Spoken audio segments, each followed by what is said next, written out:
Bonjour à toutes et tous, nous allons continuer la lecture de ce livre, Les 20 mystères du rosaire dans les écrits de Maria Valtorta, avec cette fois-ci la nativité. Et si vous êtes intéressé par les autres mystères, n'hésitez pas à vous abonner à la chaîne, à partager et à liker. La nativité, tirée du 3e volume de l'Évangile tel qu'il m'a été révélé. Marie l'évoque en allant à Bethléem avec Jésus, les apôtres, Marziam, Marie d'Alphée et Marie de Salomé. Ils continuent leur route par la fraîche vallée orientée d'est en ouest, puis ils tournent légèrement vers le nord, côtoient une colline qui se dresse là et rejoignent ainsi la route qui de Jérusalem conduit à Bethléem, justement à côté du cube surmonté d'une coupole ronde du tombeau de Rachel. Tous s'approchent pour prier avec respect. Ici, nous nous sommes arrêtés, Joseph et moi. Tout est comme alors. Il n'y a que la saison qui diffère. C'était alors une froide journée de caseleux. Il avait plu et les routes étaient devenues boueuses. Puis il s'était levé un vent glacial et peut-être que pendant la nuit il avait gelé. Les chemins s'étaient durcis mais, tous sillonnés par des chars et par la foule, ils étaient comme une mer couverte de barques et mon petit âne fatiguait beaucoup. Et toi, non, mère ? Oh, moi, je t'avais toi. Et son regard exprime une telle béatitude qu'il est émouvant. Puis elle se remet à parler. La nuit tombait et Joseph était très préoccupé. Il se levait toujours plus fort un vent cinglant. Les gens se hâtaient vers Bethléem, s'entrechoquant, et plusieurs prenaient à partie mon petit âne qui avançait si doucement, cherchant où il devait mettre les sabots. Il semblait savoir que tu y étais, et que tu faisais ton dernier sommeil dans le berceau de mon sein. Il faisait froid, mais moi, je brûlais. Je te sentais arriver. Arriver ? Tu pourrais dire, depuis 9 mois j'y étais, maman. Oui, mais alors, c'était comme si tu venais des cieux. Les cieux s'abaissaient sur moi, et moi j'en voyais les splendeurs. Je voyais la divinité qui brûlait dans la joie de ta toute proche naissance. Et ces feux me pénétraient, m'incendiaient, m'abstrayaient. De tout, froid, vent, foule, tout cela n'était rien. Je voyais Dieu. De temps à autre, avec effort, je réussissais à ramener mon esprit sur la terre, et je souriais à Joseph qui avait peur pour moi du froid et de la fatigue, et qui conduisait le petit âne par crainte d'un faux pas, et qui m'enveloppait dans une couverture de peur que je ne prenne froid. Mais il ne pouvait rien arriver. Les secousses, je ne les sentais pas. Il me semblait avancer sur un chemin d'étoiles, au milieu de nuées éclatantes que soutenaient les anges. Et je souriais. D'abord à toi. Je te regardais, à travers les barrières de la chair, dormir avec tes petits poings fermés dans un petit lit de roses vivantes, mon bouton de lys. Puis je souriais à l'époux, si affligé pour l'encourager, et aussi aux gens qui ne savaient pas que déjà il respirait dans l'aura du Sauveur. Nous nous arrêtâmes près du tombeau de Rachel pour faire reposer le petit âne et pour manger un peu de pain et d'olives, nos provisions de pauvres. Mais moi, je n'avais pas faim. Je ne pouvais pas avoir faim. Ma joie me nourrissait. Nous reprîmes le chemin. Venez que je vous montre où nous avons rencontré le berger. Ne craignez pas que je me trompe. Je revis cette heure et je retrouve chaque endroit car je vois tout à travers une grande lumière angélique. Peut-être les multitudes des anges sont de nouveau ici, invisibles pour les corps, mais visibles pour les âmes avec leur lumineuse blancheur. Et tout se découvre et tout est indiqué. Eux ne peuvent se tromper et ils me conduisent. Pour ma joie et votre joie. Voici, c'est de ce champ à celui-là que vint Élie avec ses brebis et Joseph lui demanda du lait pour moi. Et c'est ici, dans ce pré, que nous nous sommes arrêtés pendant qu'il trayait le lait chaud et nourrissant et qu'il donnait ses conseils à Joseph. Venez, venez. Voici le sentier du dernier vallon avant Bethléem. Nous l'avons pris parce que la route principale aux abords de Bethléem était encombrée de gens et de montures. Voici Bethléem. Ô chère terre de mes pères, qui m'a donné le premier baiser de mon fils. Tu t'es ouverte, bonne et odorante comme le pain dont tu portes le nom, pour donner le vrai pain au monde qui meurt de faim.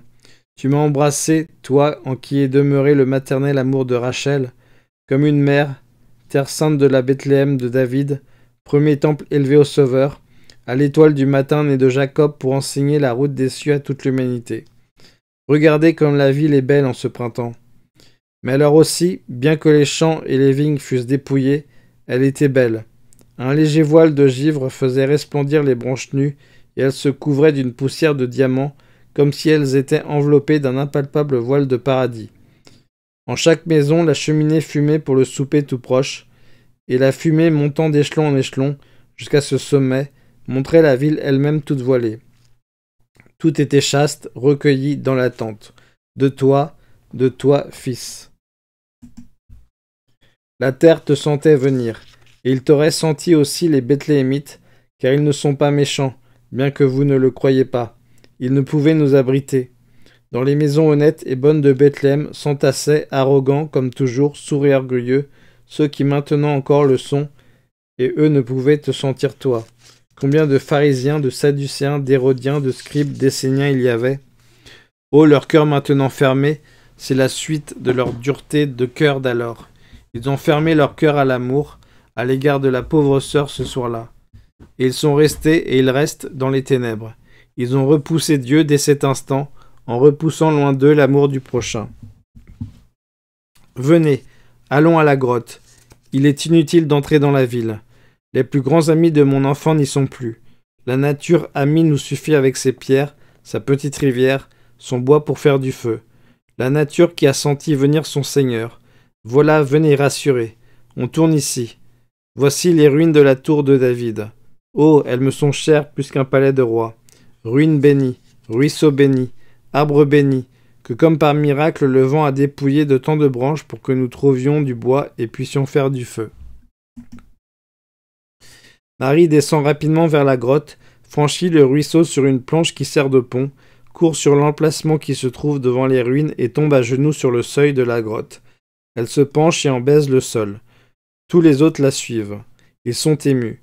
L'enfant qui ne la quitte pas un instant semble écouter une merveilleuse histoire et ses yeux noirs boivent les paroles et les gestes de Marie sans en perdre un seul.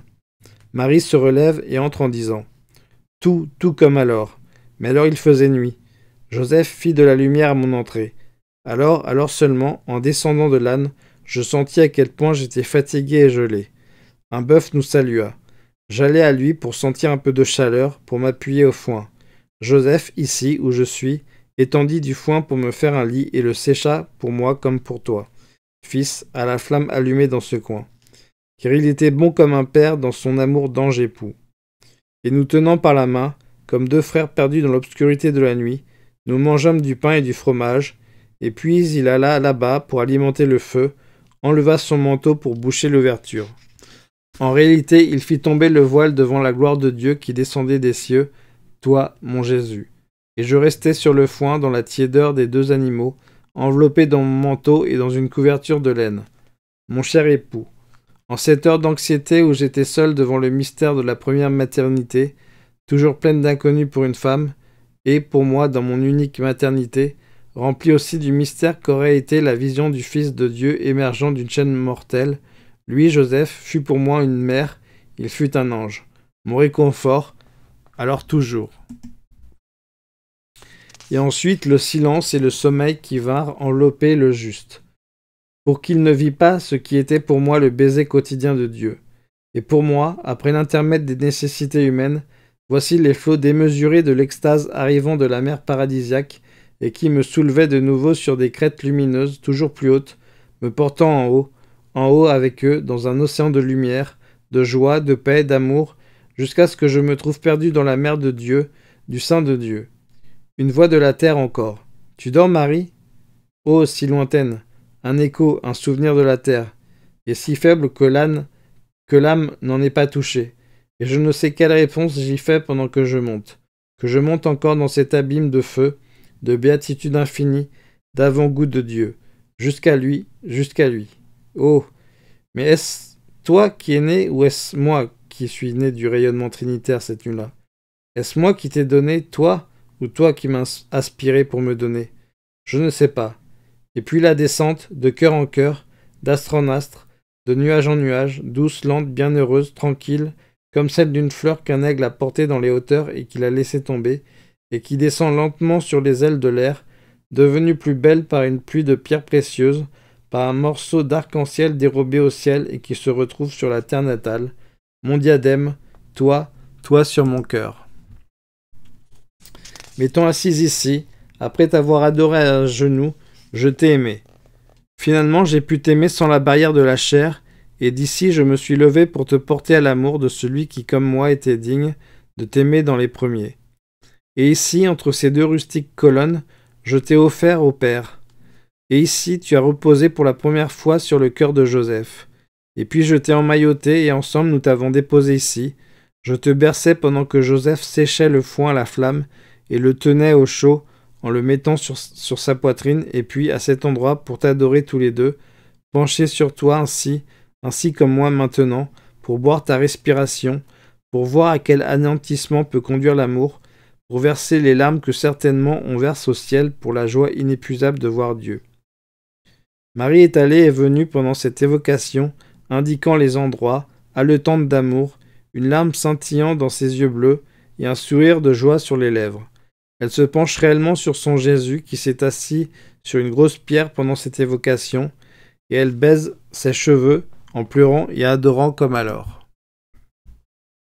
Et puis les bergers, à l'intérieur, ici, pour adorer avec leur âme bonne, avec le grand soupir de la terre qui entrait avec eux, avec leur odeur d'homme, de troupeau, de foin, et au dehors et partout les anges pour t'adorer par leur amour, par leur chant que ne peut redire une créature humaine, et par l'amour des cieux, par l'atmosphère des cieux qui entrait avec eux, qu'eux apportait avec leur clarté ta naissance bénie.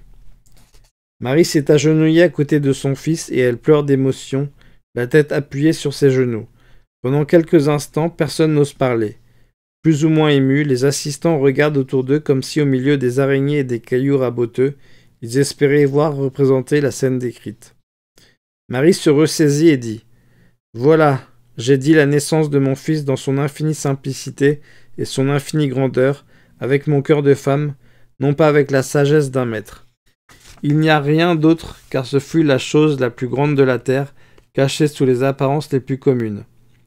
Mais le lendemain, et ensuite, demandent plusieurs parmi lesquels les deux maris. Le lendemain, oh, très simple. Je fus la mère qui donne le lait à son bébé, qui le lave et l'emmaillote, comme font toutes les mères. Je chauffai l'eau puisée au ruisseau, sur le feu allumé, là dehors, pour que la fumée ne fasse pas pleurer ses deux yeux bleus, et puis dans le coin le plus abrité, dans un vieux baquet, je lavai mon enfant, et je le mettais dans des langes frais. Et j'allais à la rivière laver les petits langes, et je les étendais au ciel. Et puis, joie entre les joies, je lui donnai le sein, et lui tétait, prenait des couleurs, était heureux. Le premier jour, à l'heure la plus chaude, j'allais m'asseoir là dehors pour bien le voir. Ici, le jour filtre sans entrer, et la lumière et la flamme donnaient un bizarre aspect aux choses. J'allais dehors au soleil, et je regardais le Verbe incarné. La mère alors connut son fils, et la servante de Dieu son Seigneur. Et je fus femme et adoratrice. Puis les maisons d'âne, les journées auprès du berceau, les premiers pas, la première parole, mais cela se fut ensuite en son temps. Et rien ne fut semblable à l'heure de ta naissance. Ce n'est qu'en revenant à Dieu que je retrouverai cette plénitude.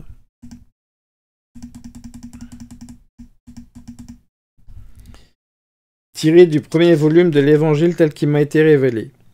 Marie dit « Moi, Marie, j'ai racheté la femme avec ma maternité divine, mais cela ne fut que le début de la rédemption de la femme. Me refusant à toute union humaine par le vœu de virginité, j'avais repoussé toute satisfaction charnelle en méritant ainsi la grâce de Dieu. Mais ce n'était pas encore suffisant. En effet, le péché d'Ève était comme un arbre à 4 branches, orgueil, cupidité, gourmandise, luxure, et ces 4 branches devaient être coupées avant de stériliser l'arbre jusqu'en ses racines. C'est en m'humiliant jusqu'au plus profond de moi-même que j'ai vaincu l'orgueil.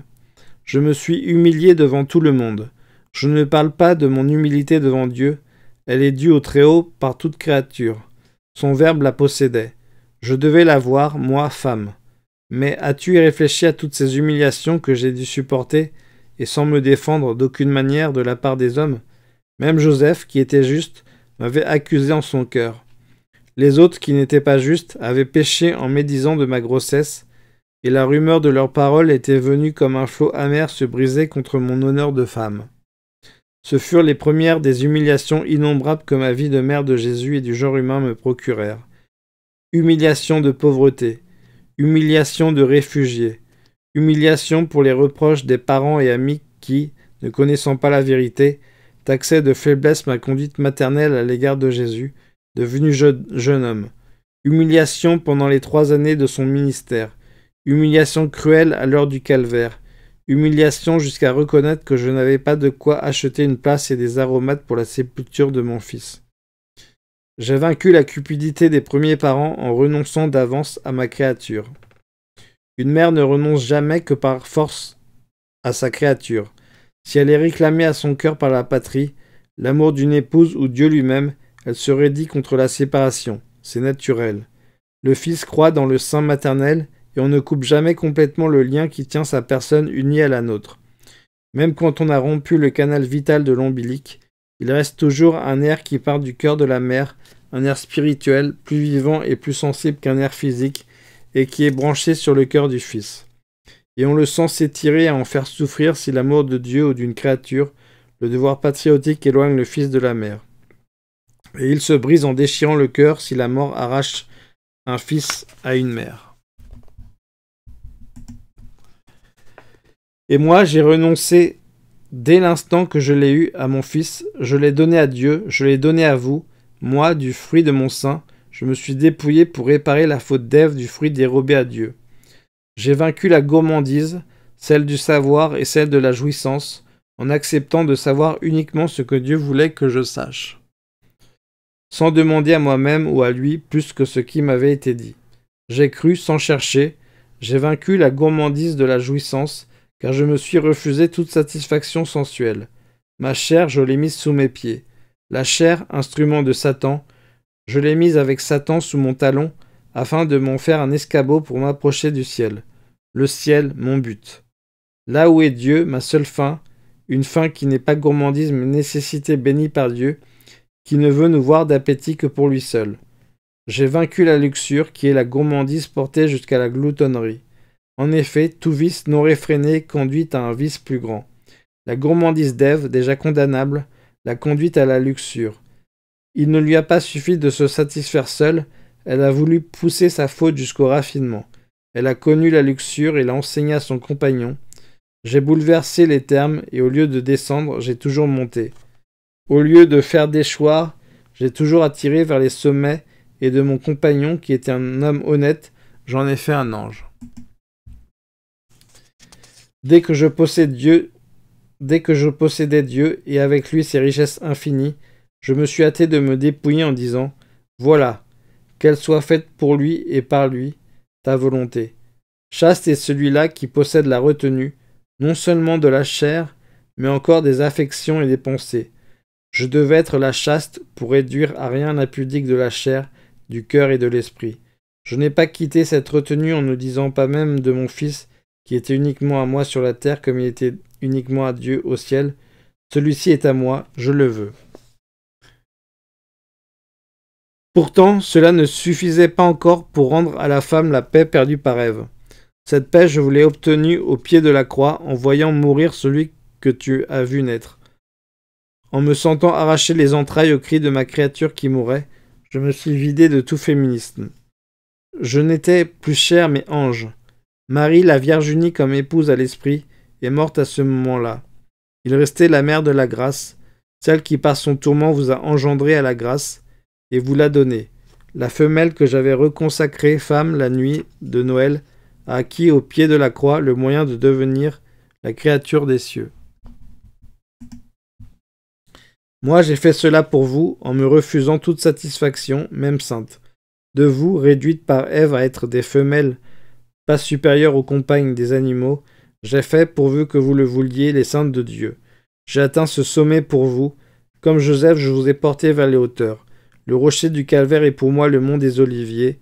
Là, j'ai pris mon élan pour porter jusqu'aux cieux l'âme de nouveau sanctifiée de la femme, en même temps que ma chair glorifiée pour avoir porté le Verbe de Dieu, et j'ai supprimé en moi jusqu'à la dernière trace d'Ève, la dernière racine de cet arbre aux 4 rameaux empoisonnés, et la racine enfoncée dans l'essence qui avait entraîné à sa chute l'humanité, et qui, jusqu'à la fin des siècles et jusqu'à la dernière femme, vous mordra les entrailles. C'est de l'endroit où je resplendis dans le rayonnement de l'amour que je vous appelle et vous indique le remède pour vous vaincre vous-même, la grâce de mon Seigneur et le sang de mon Fils.